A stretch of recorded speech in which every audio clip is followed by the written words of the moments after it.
ഈ കഴിഞ്ഞ ദിവസം കൊല്ലത്ത് വെച്ച് നമ്മുടെ ഒരു സഹോദരി നേരിട്ട ലൈംഗികാതിക്രമം അവർ വീഡിയോയിൽ ചിത്രീകരിക്കുകയും അത് സമൂഹ മാധ്യമങ്ങളിൽ പങ്കുവയ്ക്കുകയും ചെയ്തതിൻ്റെ ഫലമായിട്ട് നമ്മൾ ഒരു ചെറിയ വീഡിയോ ചെയ്തിരുന്നു. ആ മാന്യദേഹത്തെ നമ്മുടെ കേരള പോലീസ് റിവാർഡ് കൊടുക്കാനായിട്ട് ക്ഷണിച്ചിട്ടുണ്ട്. അദ്ദേഹത്തെ ഇപ്പോൾ റിവാർഡ് കൊടുത്തുകൊണ്ടിരിക്കുകയായിരിക്കുമെന്ന് നമുക്ക് പ്രതീക്ഷിക്കാം. എന്നിരുന്നാൽ കൂടിയും അങ്ങനെ പ്രതികരിക്കാൻ തൻ്റെ ഇടം കാണിച്ച ആ സഹോദരിക്കും അവർക്ക് കൂട്ടുനിന്ന അവരുടെ വീട്ടുകാർക്കും അനുമോദനങ്ങൾ അറിയിക്കുന്നു. കൊല്ലം സ്വദേശിയാണ്. ഇവൻ്റെ നാട്ടുകാരെ പ്രത്യേകം അനുമോദിക്കുന്നു. ഇവനെ തിരിച്ചറിഞ്ഞ ഉടനെ ഇവൻ്റെ നാട്ടുകാർ ഇവൻ്റെ വീട്ടിലെത്തി ഇവനെ പ്രതികരിച്ചു. കാര്യമായി തന്നെ പ്രതികരിച്ചു. പ്രതികരണം താങ്ങാൻ വരാതെ ഇവൻ ഒളിവിൽ പോയി. ഇവൻ നിഷേധിച്ച് ഒളിവിൽ പോയി. അവിടെ നിന്നാണ് പോലീസ് ഇവനെ അറസ്റ്റ് ചെയ്തിരിക്കുന്നത്.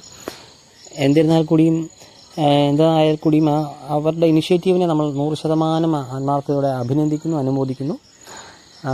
ഇതിൽ നമുക്ക് ഒരു കാര്യം മനസ്സിലാകുന്നത്, ഇമാതിരി സംഭവങ്ങൾ ഉണ്ടാകുമ്പോൾ പ്രതികരിക്കേണ്ടതിൻ്റെ ആവശ്യകത എത്രത്തോളമുണ്ട് എന്നുള്ളതാണ്.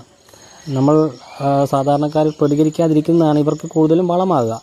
അത് സ്ത്രീകളെ ആയാലും കുട്ടികളെ ആയാലും നമ്മൾ പഠിപ്പിക്കേണ്ട ഒരു ഏറ്റവും വലിയ ആവശ്യകതയാണ് പ്രതികരിക്കേണ്ട സ്ഥലത്ത് പ്രതികരിക്കേണ്ട പോലെ പ്രതികരിക്കുക എന്നുള്ളത്.